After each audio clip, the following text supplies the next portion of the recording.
ከ1.9 ሚሊዮን በላይ ህዝብ የለውም ኤርትራ። ኤቭሪ ዴይ በአሁኑ ሰዓት የአፍሪካ ስደተኞች የሚባሉት አውሮፓ ውስጥ 30% ኤርትራውያን ናቸው። እንግዲህ ጸምዶ የሚባለው ቋንቋ አሊያንስ ፈጥሮ መጥቶ ወደ ትግራይ ለማውደም ነው የመጡት። ጸምዶ ሌላ ትርጉም አልነበረው፣ ሁሉም ተሰፈረበት ቁና የሚሰፈርበት ጊዜ ሩቅ አይደለም። እውነት ነው። ኣብ ሆላንድ ካብ ዘጋጠመ ዝሕዝን ዜና ወደ 13 ዓመት ቁልዓ ኤርትራዊ ክሕምብስ ብምባል ብሰኣተወ ጥሒሎ ብጣዕሚ ዝሕዝን ናይ ኣእምሮ ፀገም ክልወካ ኣሎ። ኣብ ሰዓት እዚ ብልጽግና ደጊፍካ ኣይኮነን።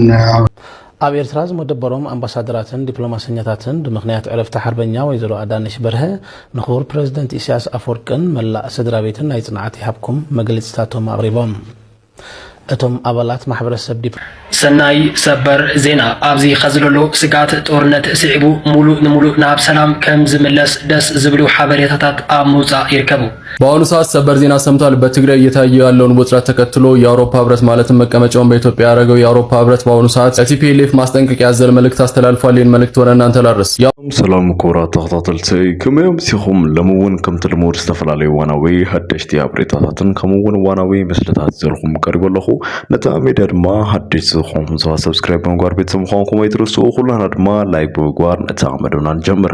ኣብ ናይሎ መደብና ከምቲ ኣብ ፊልማት ረኣኹሞም ዝተፈላለዩ ዋናዊ ሓደሽቲ ሓበሬታታት ይዘልኩም ቀሪቡ ዘለኹ። ካብኦም ድማ ሎሚ ንብዙሓት ሰባት ኣዘራሪቡ ዘሎ ናይ ጌታቸው ረዳ ሓዱሽ መግለፂ ኣሎ። ንሶም ናይ ልምዓት ተመረና ብሰፊሑ ኩሪና ኤሪትሪያ ብስደተኛታት እያ ትፍለጥ። ኣምባገነን ዝኾነ ብጣዕሚ ጨካን ዝኾነ መራሒ ዘለዎ ምስ ሽሙ ድማ ኢሳያስ ይበሃል እንዳበለ እንዳዋርደዩ ውዒሉ ማለት እዩ። ንሶም ናይ ልምዓት ተመረና ብሰፊሑ ኩሪና ከምኡውን ብዛዕባ ብልጽግና ዝበሃል ዘሎን ከምኡውን ኣብ ትግራይ ሎሚ ሓዱሽ ሰበር ዜና ተሰሚዑ ዘሎ ማለት እዩ። ምስቲ ዘሎ ኩነታት ናይ ሰላምን ከምኡውን ድማ ናይ ኩነታት ማለት እዩ። ንሶም ናይ ልምዓት ተመረና ብሰፊሑ ኩሪና ከምኡውን ድማ ኣብ ሞንጎ ደብረጽዮንን ዓብይ ኣሕመድ እውን ሎሚ ጽቡቕ ሓበሬታ እውን ይስማዕ እዩ ዘሎ ማለት እዩ። ንሱ እውን ሒዝናልኩም ቀሪብና ኣለና። ኣብ ሆላንድ እውን ሓደ ንእሽተይ ሓውና ክሕምብስ ናብ ማይ ኣትዩ ብኡ ገይሩ ድማ ከም ዝተሓለ እዩ ተሰሚዑ ዘሎ ብጣዕሚ ብዝሕዝን ማለት እዩ። ንሶም ናይ ልምዓት ተመረና ብሰፊሑ ኩሪና ናይ ልምዓት ተመረና ነዚኦምን ካልኦትን ዝተፈላለዩ ዋናዊ ሓደሽቲ ሓበሬታታትን ዋናዊ ምስልታት ፖለቲካዊ ጉዳያትን መዘናግ ምስልታት ይዘልኩም ቀሪቡ ኣለኹ። ነታ ሚድያ ድማ ሓደሽቲ ዝኾንኩም ሰባት ሰብስክራይብ ብምግባር ቤተሰብ ምዃንኩም ኣይትረሱ። ኩላና ድማ ላይክ ብምግባር ነታ መደብና ንጀምር። እስከ ከመጀመሩ ኮነና ድማ ነሽነሽ ሎሚ እንዳተፀረፈ እንዳተዋረደ ውዒሉ ማለት እዩ። ንኡ ድማ መልሲ እዩ ሂቡ ዘሎ። እስከ ትዝሎ ዘሎ ድማ ተኸታቲልና ንመለስ። እዛ ትሪዋ ዘለኹም ሓፍትና ሳምሪ ማለት እዩ። እንተሪኢኹሞ ኣብዚ ሰሙን እዚ ዝተፈላለየ ቪድዮ ክትፀርፈኒ ቀንያ እቲ ምክንያት ኣብ ናይ ሓገዝ ዝጀመረ ኮይኑ ብሰንኪ ንሓደ ሓውና በስ ታሕቲ ኣሎ ንዑ መፂኻ ዘይሓገዝካዮ ገለ ጀሚሩ ስኹነታት ማለት እዩ። ኩላት ተዓዘብቲ ብዝኾነ ብዙሕ ፀርፊ ነይሩ ክሳብ ክቐትለካ ገለ ነይርዎ እውን ትማሊ ከዓ ርእዋ ቅድሚ ሓደ መዓልቲ ማለት እዩ። ሶር ነሻሓወይ እንተበዲለካ ኣይተሓዘለ ኣብ ስምዒት ኣትየ ኣቕሪበ ገለ ኢላ ማለት እዩ። ሕጂ ትማሊ ኣብ ቪድዮ ከምኡ ኢላ ዘርጊሓቶ ብዙሓት ሰባት ሕጂ ሎም ሰይትኩም ለይ ልዕሊ 200 ብልቢ እዛ ጉዳይ ዜና ክስራሕ ላይ ይኾንኩን ኣነ ልዕሊ 200 ሰባት ሰይትኩም ለይ እንታይ ደኣ ኮሪኻ ደኣ ዘይኣመልካ ደኣ ሶር ዘይበልካ ስቂልካ ደኣ ፀገም የለን ዘይበልካ ኮሪኻ ደኣ ዘይኣመልካ ገይልኩምኒ ናይ ኣነስ ከይትጣዓሽ ኢለ እየ ስቂሉ ዝፀርፈካ ዝነበረ ሰብ ይቕረታ እንተይሉ ሓደ መዓልቲ 24 ሰዓት ገለ ዕድል ትውኢኻ ከይጣዓስ እሞ ንፅባሒቱ ከይፀርፈካ ተረጋገፅ 24 ሰዓት ተዳ ሓሊፋ ግን ዜና ትሰርሕ ማለት እዩ። ብዝኾነ ማዕረይ ፀገም የለን ስኻ ኣቕሪብኪ ኢኺ ኣብ ሂወትና እውን ብዙሕ ነገራት ካልእ ዘጋጥመና ፀርፊ ገለ ብዙሕ ነገራት ብተሞክሮ ስለዝሓለፍና ክሳብኩም ከምኡ ኣብ ውሽጥና ቂምታ ዝሕዝ ኣይኮነን። ፀገም የለን ኣብ ፍራንክፈርት ሓደ መዓልቲ ክንረኸብ ኢና ክትጋብዝኒ ኢኺ ግድን ገለ ነገር ክተብልዕኒ ኢኺ ዝሓፍተይ ካልእ ንእግረ መንገደይ እንተኽኢልኪ ክቆትሉ ኤልኪ ቪድዮ ምስ ሰራሕኽስ 5000 ሰባት ላይክ ገይሮም ክቆትሉ ኤልኪ ሰሪሕ ኢኺ 5000 ሰባት ላይክ ገይሮም ናይ ቲክቶክ መንመን ላይክ ሂቦም ስለ ዘይርአ በጃኽ እዞም 5000 ሰባት መንመን እዮም ላይክ ሂቦም ስክሪንሻት ጌርኪ ኣጽንሕለይ ምናልባት ካብ ፎቶተይ ዝብሎም ሰባት ኣነ ምናልባት ናሻሂ ዝኸፍለሎም ኣነ ሰባት ምናልባት ምሳይ መሲሖም ኣነ ገንዘብ ዝኸፍለሎም ሰባት ኣብዚ ላይክ ገይሮም ከይኮኑ ኣብቲ ነጅነጅ ክቕተል ዝብል ላይክ ገይሮም ከይኮኑ በጃኽ እዞም 5000 ሰባት ብዙሕ ስክሪንሾት ጌርኪ መንመን እዮም أتنحل زحفتي زي أخلق دلي كان ولا عند والدي نجار هاي نفتو سلام نفتو زي أتري أخلقكم دلي هارو كم يعلو ده عند الله سلامنا أنا هم مسكين لكن ماشي قديم في كل زحفتي أجمعين أي سألنا قاعد يعني شنيش كوهاجر جرمن يلا بتاع مزجرم يو اسكا زلكم حساب صعفنا بمقصال دما هاونا ازنور قال مهتت بتاع مزجرم نوزها سواتون مزناقي زغونت ادبيا نيرا اسكا تناتو دما تختاتينا الملس قدمي تسرع بقومتي اني نيره اثيوبيا قدم نبل نيرنا ارثرا نعبينا هلك جريرنا خافت عدفتنا جريرنا عدفتنا حنت معلت هقت من بدي إثيوبيا سي بانديرا 50 حزاننا يليمس شو عندها ستخو أو حد جزا خير بون دا ستخص أفتوشتي فنجالسي بانديرا إثيوبيا أنا حكي من اللي اختار مبقى أم فنجال غيركم أستخدمنا إليه زي على اللي غير كادن غير كمان ترى تجاجي فرس جرز حاجة جري مش إحنا مع الفرس كم دينا يمليني واي مبقى أرتقيتكم النافوش تفنجالس أنا حتي مش بانديرا يمليك وخم غير حج قربتي بقومتات بفنجال غير قربتي يسرص لنا له أمحارني زعرف كلها خبيها تشاينا حيش كم حرني خزارة بوا بس كم حرني خنديك قناتات قات من السوق علىك اسكالني معسكر علني بس كم حرني خندي انغولينا ابدي انغولنا اثينا زقو صرا 12 ساعات بلو حجي 12 ساعات الكاس فادوس يدخونيكا فادوس تخيب يلم هي سويه اتمتام دي ايتمت دي خاطرك غنا كون لك هو 12 معسد فادوس حيت زرقح الى ساعات فرانغله ترى خصنا نمشي في ساعه 6 نحن او الكاس تمليسكا خاطخدو مليسكا ساعه 6 او في الكاس عليك قصرا يخبرني التمتشني يقرتاش وندم يقول لك ما يتعامل حوي يقول لك تعرفين تسوي بس هنك زي عملت المرات قاعد بعلو بفرنج خندي لنا حجي كل شيء 12 انت شنو 12 ولا سكوت يقولنا ابز بقى عملت المرات ساعات قال ازي طقلا سقع حجي ما حزابين سقع حجي مفتمرو خاد حنا نيرنا مخيخاتنا صحاب ذات كنا بزرسي امكي خات اللي تتمرو يمي هاني كاب كلاس اب كلاس بدحريت قدامي وص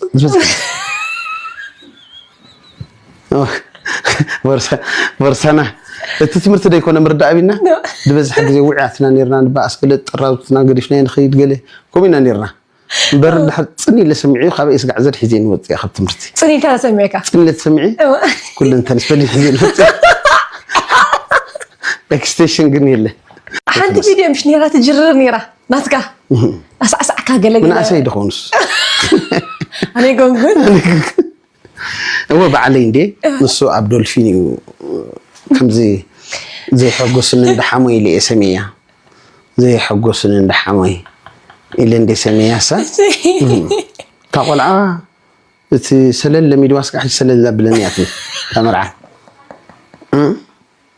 زي حقوسن اندحامي نويح تعلال حج بزلو ما عند تقول تكلني نويح تعلال ترى في الكرات قرنا بحفشو تي نايت مرعى ابتي فيديو ستراي كافتن دا ودي خافتن دا غوال دا ود بن هناي كافتن دا غوال صنحنا نفتن دا نحنا مسمصنا نفت هوتيل او حجي شويه افتي ناي غزمي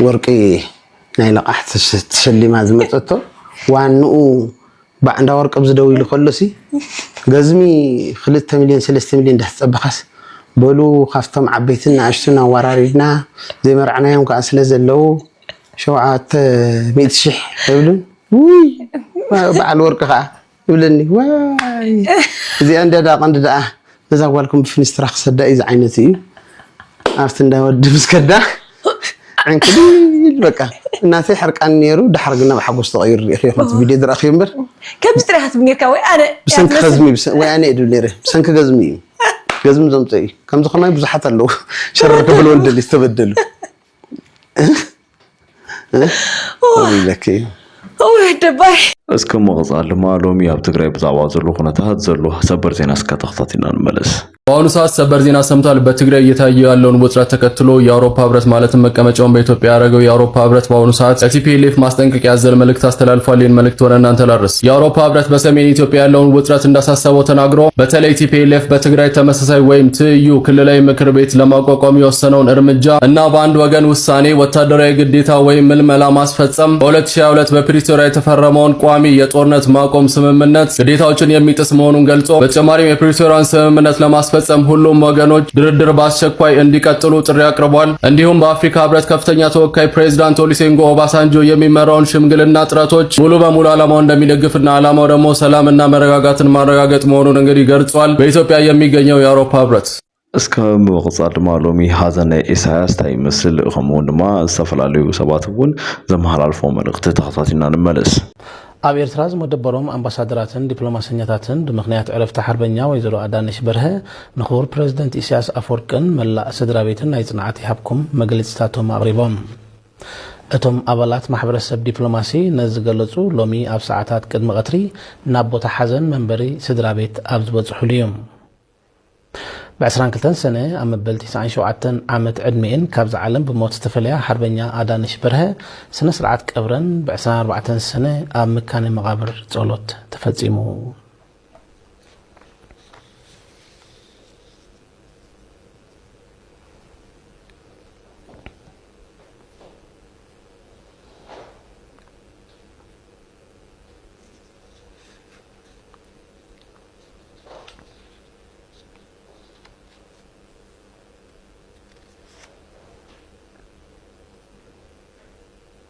እስከ መغጻል ድማ ሎሚ አሉላ ካፍቶም ዝተዛረቦም ትግራይን ኤርትራ በሃደ ኮይኖም ክሰርሑ ኣለዎም ንብልጽግና ዝድግፍ እንደ ድማ ጥዑይ ሰብ ኣይኾነን ሕሙም እዩ እንዳለዩ ዛርብ ዘሎ እስከ ዝሎ ዘሎ ድማ ተኸታቲና ንመለስ ናይ ኣምሮ ጸገም ክልወካ ኣሎ ኣብ ሰዓት እዚ ንብልጽግና ደጊፍካ ኣይኮነን ኣብ ዓለም ለኻዊ መድረኽ ኣብ ከምዚ ዓይነት ኣርእስቲ ኣብቲ ሎካል ዝገብሮም ነገራት ወነፍቲ ውሽጢ ዓዲ ዝገብሮም ነገራት በፍጹም ኣይኸውንን እዚ ሕዝን ግን ክንሪኦ ዘለና ብልጽግና ሕዚ ከምኡ ዝሓስቡ ተጋሩ ምርካቡ ምን ብዝፈጠረሉ ዕድል እዩ ኢልካ ምርኣይ ኣይ ቲንክ ኣገዳሲ ይመስለኒ ተሃልዮም ከምኡ ዓይነት ንብልጽግና ተቆርቂሮም ብልጽግና ማዕቐቢ ይግብኦን እዩ ልክዕ እዩ ጦርነት እውን ኣይደልን ሰላም እዩ ዝደሊ ብልጽግና ኣብ ካልኦት ከባቢታት ኢትዮጵያ እውን ሰላም እዩ ዘስፍን ዘሎ ከምዛ ሓንቲ ናይ ብልጽግና ወፂኣ ጥይት ተኩሶ ይፈልጥን ዝበለቶ ማለት እዩ ዕዲት ዓይነት ሰበይቲ I think minister قال لي مثلا نفتي نائب السكنة عندن تجارو خوينهم كم خلوا أنا يجوهي لمن تيازودي أنا اللي جنز حتى كدمي نتوم تجارو ناي أبي تجارو ناي جزع تجارو قال لي لما فرجة وهي نفسنا وكم درخي من هيا يزول يحزنني بتوم ناتي تجارو مالتي ناتي تجارو بايزويني أبي تجارو يكون سلازي زخر خلوه زي ما تسأل لي نقرن تايو بلصقنا كان حزي جنسايد أوجو مس ملافنتو شعبيان مس حيلتات فانون كوينو تقراي كمس خلو أو تقراي ناي بلصقنا مصحف مدمر الشكم تقراي هوني نبر ناي مدمر تحساسبهم زغبر رأس ناي تقراي نبر حزي كن بلصقنا كان مدمر مصحف حليفوس كلاشن شكم ولا تقراي رخي ولا بزي أزقل صباي زويتني حرام ريتون سلازل علكمو نبلصقنا خلاشن شكم ولا تقراي كل كله يردوكم ولا تايبلكم زلو بلصقنا يزوافرهم زلو يزو زلو بغالي زرارو ساتهم نو ناي وعلنا علامة نتلنا قليم زلو نو فاينانس جورو معصوار زوهم بلصقنا جن نبلصقنا من يشحن غير زو بلو زلو يو كاو تقراي بعلنا ناي حوحات عنقاصات يلوز غلصهم بعلوت ناي امريكا معقبون عنقاصات مرحت حوحات يوم نزغورو زلو اي وعلنا ودقتي وصراحه حاده حتى تنودقت تقراي اوشتناي توشتنا زلو حماق زودق ودق بوليتيكان ودقات مرحتني ስለዚህ قدم حزب بلصقنا حدا تግራይ انا يذكر ምናልባት ዮሐንስ መንጋግ ይመስለኒ ናብ ትግራይ ዝወፈረ ጀነራል ኮይኑ እዚ ግን بلصقنا እቶም ኣብ ጀነሳይድ ትግራይ ንምካት ተሳተፉ ጀነራላት ከይተረፈው ይደሉ እንሰሎ ታይና ኮይና ዝን ታይና ዘይን ፈትሖ ዝፈትሕ ፖለቲካን ታይና ዘይን ምጽ وحلف حلفوكو تمال ندي حفتي نوعلي هوتي مننتي ጀነሳይድ ከይተፊሉ ዝቃለ ዝነበረ መንሰይ ሕዘይ ወጋደልን ይልኮ حقوقهم بحيلون يقفون. ስለዚህ I think كم زمسلني ብብልጽግና ወገን ኮይኑ ነዚ ጉዳይ እዚ ዝርኢ ዋላ በቲ ኣነ ዝገለጽኮ ናይ እምሮ ሕሙም ዋላ ዝገለጽኮ ሰብ እስከ ኣብዚ ኣሉላ ዝበሎ ዘለኩም ብሬቶ ኣሳውኹም ኣቦታኹም መጽሓፉና በመቕጻል ድማ ሎሚ ስታሊን ብዛዕባ ጽምዶ ፋሕ ኢላ እንዳበለ ይዛረብ ዘሎ እስከ ትዝሎ ዘሎ ድማ ተኸታቲና ንመለስ። ጽምዶ የሚባለው ቋንቋ አሊያንስ ፈጥሮ መጥቶ ወደ ትግራይ ለማውደም ነው የመጡት። ጽምዶ ሌላ ትርጉም አልነበረም። ያ ትርጉም አልነበረም። ሁሉም ተሰፈረበት ቁና የሚሰፈርበት ጊዜ ሩቅ አይደለም። እውነት ነው፣ ሩቅ አይደለም። ይሰፈራል። ሁሉ ህዝብ እንደ ህዝብ የደረሰበት ግፍ ደግሞ ይታወቃል። ማን እንዳደረሰበትም ጠንቅቆ ያውቃል። ጠላቱና ወዳጁ በደንብ አድርጎ ይለያል። ዶሮና እንትን አብሮ ይታረሳሉ። ዶሮና በሬ አብሮ አይታረሱም። አቅማቸው ለየብቻ ነው። ወይም ገና ወይፈን ገና ያለመደ ወይፈን ከ10 ዓመት 5 ዓመት ካረሰ በሬ ጋር አይጣመድም። ታውቃላችሁ። ሁለታችን መሆን አለበት። ጡንታችሁ አስተማማኝ መሆን አለበት። እንደዛ እኮ ነው። እስከ መውጣት ድማ ጌታቸው ረዳ ብዛዕባ ኤሪትሪያን ከምኡ ድማ ሎሚ ዘሎ ሕጂ ኩነታት እስከ ዛረቦ ዘሎ ተኸታቲና ንመለስ። 1.9 ሚሊዮን በላይ ህዝብ የለውም ኤርትራ። ኤቭሪ ዴይ በአሁኑ ሰዓት የአፍሪካ ስደተኞች የሚባሉት አውሮፓ ውስጥ 30% ኤርትራውያን ናቸው። እንግዲህ ከ54 ሀገር ውስጥ ከዚች ሚጢጤ ሀገር 30% ስደተኛ ይወጣል የሚል ወሬ ሲሰማ ይህ ሀገር በሳህል ሜንታሊቲ ለረጅም ጊዜ ልታስቆየው እንደማትችል የሚያሳይ ነው። የኤርትራ ሀገርነትም ራሱ ፈተና ውስጥ የወደቀ መሆኑን መረዳት ያስፈልጋል። ብዙ ሰዎች ይህን ዴሞግራፊክ ክራይሲስ የኤግዚስቴንሻል ክራይሲስም ነው። የእድሜ ባለጸጎች ብቻ ናቸው ኤርትራ ውስጥ ያሉት። ሃይ ስኩል የሚጨረሰው ሳዋ ነው። በቅርቡ አስተውላችሁ ከሆነ የሳዋ 38ኛ መረቃ ሲደረግ የአሰብ አጀንዳ በጣም ከበድ ብሎም ስለነበር እዚህ ተወሰነ እንቅስቃሴን ወደ አፋር አካባቢ ነበረ።